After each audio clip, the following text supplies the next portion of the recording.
South stage US எல்லாருக்கும் வணக்கம். Yes, so summer is here. So summer வந்தாலே வந்து என்னதான் வெயில் வந்து சென்னையில் பொழந்தாலும் சென்னை சூப்பர் கிங்ஸ் வந்து கிரவுண்டில் பொழப்பாங்க. ஸோ அதனால் சென்னை சூப்பர் கிங்ஸோட அடுத்த வருஷத்தோட அந்த ரேஜ் வந்து இப்போ ஸ்டார்ட் ஆக போகுது.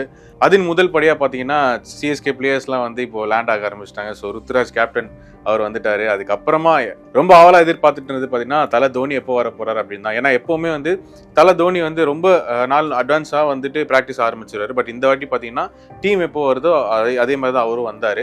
ஸோ நேற்று தான் வந்து தலை தோனி வந்து சென்னையில் லேண்ட் ஆனார். நீங்களே பார்த்துருப்பீங்க, இந்த வீடியோஸ்லாம் ரொம்ப வைரலாக இருக்கும். ஆனால் எல்லா வாட்டியும் பார்த்தீங்கன்னா அவர் வந்து ஒரு சிஎஸ்கே ஜெர்சியோ இல்லை ஏதோ ஒரு ஷர்ட்லாம் போட்டு வந்துடுவார். ஆனால் நேற்று அவர் போட்டு வந்த டிஷர்ட்டில் அந்த மோர்சே கோட் அப்படின்ற மாதிரி ஒரு டிசைனில் இருந்துச்சு. ஆனால் ஃபேன்ஸ் பாருங்களேன், அதாவது ஒரு டிஷர்ட்டில் கூட ஏதோ ஒரு சொல்ல வராங்கன்னு சொல்லிட்டு என்ன டீகோட் பண்ணலாம்னு சொல்லி டீகோட் பண்ணியிருக்காங்க. ஸோ அதில் டீகோட் பண்ண தான் பார்த்தீங்கன்னா ஒன் லாஸ்ட் டைம் அப்படின்ற மாதிரி ஒரு விஷயம் வந்து டிஷர்ட்டில் போட்டுருந்துச்சு அப்படின்னு சொல்லி நேற்றுலேருந்து பார்த்தீங்கன்னா பரவலாக வந்து அது வந்து பயங்கர நிறைய ஃபேன்ஸ் வந்து டிப்ரெஸ் ஆகிட்டாங்க. நிறைய ஃபேன் வந்து ப்ளீஸ் டெஃபினெட்லி நாட் சொல்லுங்க தலை அப்படின்ற மாதிரி நிறைய விஷயங்கள் சொல்லிட்டு இருந்தாங்க. பட் ஆனால் வந்து நான் என்ன சொல்கிறேன் அப்படின்னு பார்த்தீங்கன்னா தோனி வந்து ஒரு அன்பிரெடிக்டபிளான பர்சன். ஒரு கிரிக்கெட் பிளேயரை தாண்டி ஒரு பர்சனாகவே பார்த்தீங்கன்னா வந்து ரொம்ப அன்பிரெடிக்டபிளான ஒரு பர்சன் தான். அவருக்கு எப்பவுமே பார்த்தீங்கன்னா அவரோட ஹைப்பை வந்து பார்த்தீங்கன்னா இன்னும் பெருசாக்கிறதுக்கு அவர் இன்டெரக்டாக சில விஷயங்கள் பண்ணுவார், ஜாலியாக பண்ணுவார். அதாவது நான் வந்து என்ன பண்ண போகிறேன் அப்படின்றதே வந்து நீங்கள் ப்ரெடிக்ட் பண்ணக்கூடாது அப்படின்ற மாதிரி தான். ஸோ அதுக்கு நிறைய உதாரணங்கள் இருக்குது, அதை நான் சொல்ல போகிறேன். ஸோ ஃபர்ஸ்ட் பார்த்தீங்கன்னா வந்து ஈவன் வேர்ல்டு கப்பில் நம்ம ஜெயிச்சோம், இந்தியா ஜெயிச்சோம் இல்லையா 2011. அப்போ கூட பார்த்தீங்கன்னா ஒரு கிரிட்டிக்கலான ஒரு சுச்சுவேஷனில் வந்து நான் இறங்குறேன், இப்போது முரளிதரன் தான் பவுலிங்கில் இருக்கார், நான் இறங்கினா கரெக்டாக இருக்கும் அப்படின்னு சொல்லி ஒரு பேட்ஸ்மேனுக்கு முன்னாடியே வந்து அவர் இறங்கினார்.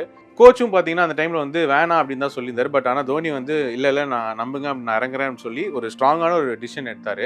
அவர் இறங்கினாலேயோ என்னன்னு தெரியல, அந்த மேட்ச் வந்து பார்த்தீங்கன்னா டோட்டலாக இவர் கண்ட்ரோல் எடுத்து அதுக்கப்புறம் கடைசியில் வந்து ஜெயிச்சு கொடுத்துருப்பாரு. ஸோ அது வந்து ஒரு அன்பிரெடிக்டபிளான மூவ். அதே மாதிரி CSK versus RCB final match and final match வந்து நம்ம சேப்பாக்கில் நடந்துச்சு.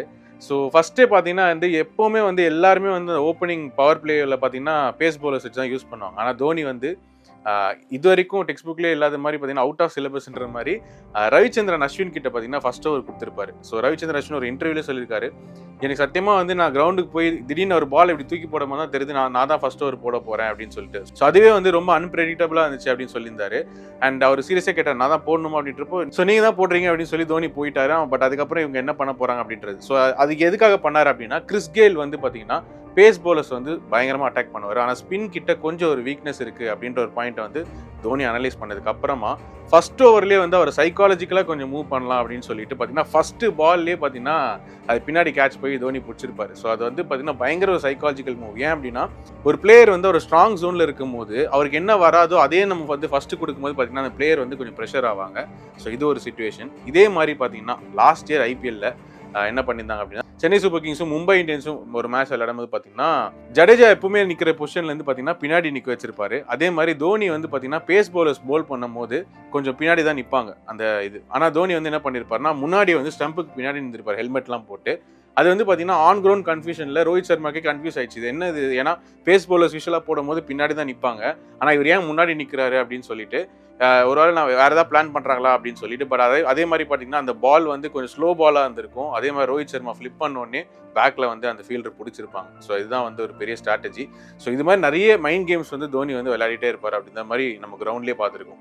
அது இல்லாமல் அவர் வந்து அவரோட பர்சனல் லைஃப்பில் பார்த்தீங்கன்னா நிறைய விஷயங்கள் வந்து அவர் வந்து ரிவீல் பண்ணதே பார்த்தீங்கன்னா ரொம்ப சீக்ரெட்டிவாக இருக்கும். ஃபார் எக்ஸாம்பிள் இப்போ ரிட்டையர்மெண்ட்டே அனௌன்ஸ் பண்ணது பார்த்தீங்கன்னா திடீர்னு பார்த்தீங்கன்னா ஒரு 15th ஆகஸ்ட் அன்றைக்கி பார்த்தீங்கன்னா அவரோட ரிட்டையர்மெண்ட் ஒரு வீடியோவை பண்ணி அவரே எடிட் பண்ணி வந்து அந்த வீடியோவை போட்டிருந்தாரு.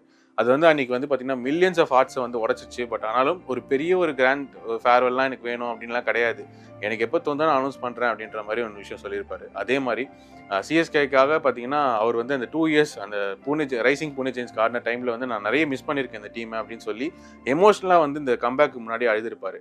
ஸோ அது மாதிரி அவர் வந்து என்ன பண்ண போகிறார் அப்படின்றது நமக்கே தெரியாது. அண்ட் போன சீசன்லையும் பார்த்தீங்கன்னா அவர் வந்து சூப்பராக ஆடிந்தார். அதாவது அவருக்காகவே பார்த்தீங்கன்னா ஸ்டேடியம்லாம் வந்து எல்லோவாக மாறிச்சு. அண்ட் இந்த சீசனில் அவர் என்ன மேஜிக் பண்ண போறாரு அப்படின்றத பொறுத்து இருந்து பார்ப்போம். நீங்கள் தோனி ஃபேனாக இருந்தீங்கன்னா இந்த வருஷம் அவர் எப்படி ஆட போறான்றதை கமெண்ட் பண்ணுங்க.